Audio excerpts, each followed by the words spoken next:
আসসালামু আলাইকুম বিসমিল্লাহির রহমানির রহিম। মক্কার সমাজে মহানবী হযরত মুহাম্মদ সাল্লাল্লাহু আলাইহি ওয়াসাল্লাম কিশোর বয়সে থেকে সততা, বিশ্বাসিত ও পরিশ্রমের জন্য সুপরিচিত ছিলেন। ব্যবসায়িক কাজে তার কোনো প্রতারণা বা অসত্যতার অভিযোগ কখনো ওঠেনি। এই জন্যে সমাজের মানুষ তাকে আলামিন উপাধি দেয়।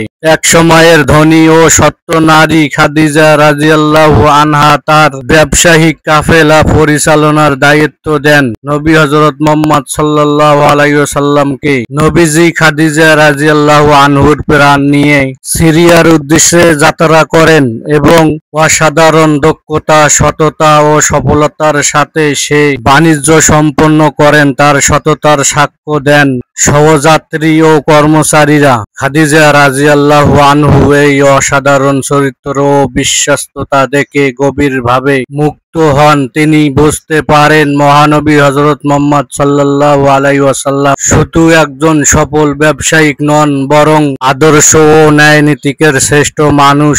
পরবর্তীতে খাদিজা রাদিয়াল্লাহু আনহা মুহাম্মদ সাল্লাল্লাহু আলাইহি ওয়াসাল্লামকে বিবাহের প্রস্তাব দেন। এই প্রস্তাব মহানবী হযরত মুহাম্মদ সাল্লাল্লাহু আলাইহি ওয়াসাল্লাম গ্রহণ করেন এবং তার বিবাহ সম্পন্ন হয়। বিবাহের পর দীর্ঘ সময় তারা সুখী দাম্পত্য জীবন যাপন করেন। নবুয়তের পূর্বে এই বিবাহ মহানবী হযরত মুহাম্মদ সাল্লাল্লাহু আলাইহি সাল্লামের জীবনে এক বিশেষ আশাবাদী ছিলেন। খাদিজা রাদিয়াল্লাহু আনহা শুধু তার জীবন সঙ্গিনী নিয়ে ছিলেন না, বরং নবুয়তের শুরুতেই তিনি নবী হযরত মুহাম্মদ সাল্লাল্লাহু আলাইহি ওয়াসাল্লাম এর সর্বপ্রথম সান্ত্বনা সমর্থন। এভাবেই মহানবী হযরত মুহাম্মদ সাল্লাল্লাহু আলাইহি ওয়াসাল্লাম এর ব্যবসায়িক সততা ও খাদিজা রাদিয়াল্লাহু আনহার সাথে বিবাহ তার জীবনের প্রথম দিকে অন্যতম গুরুত্বপূর্ণ অধ্যায়। প্রিয় দর্শক বন্ধুরা, চ্যানেলটা সাবস্ক্রাইব করে দেবেন, লাইক কমেন্ট করবেন।